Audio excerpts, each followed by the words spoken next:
घर्षण वस्तूंच्या हालचालीला विरोध करते. रस्त्यावर चालताना आपल्याला पकड घर्षणामुळे मिळते. पाणी अमूल्य आहे. त्याची बचत केल्यास भविष्यातील पाण्याची टंचाई टाळता येते. गुरु आणि शनी हे वायू राक्षस आहेत. ते प्रामुख्याने हायड्रोजन आणि हिलियमने बनलेले आहेत.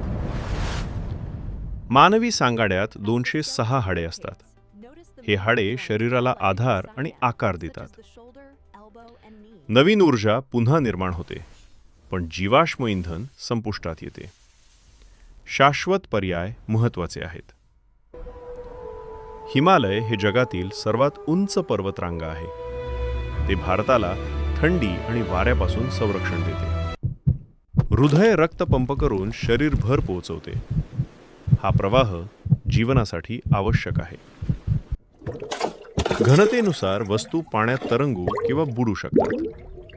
लाकूड तरंगते, पण दगड बुडतो. उष्णता 3 मार्गांनी प्रवास करते: वहन, संवहन आणि विकिरण. अळीपासून सुरुवात होऊन फुलपाखरू तयार होते. याला जीवनचक्र म्हणतात.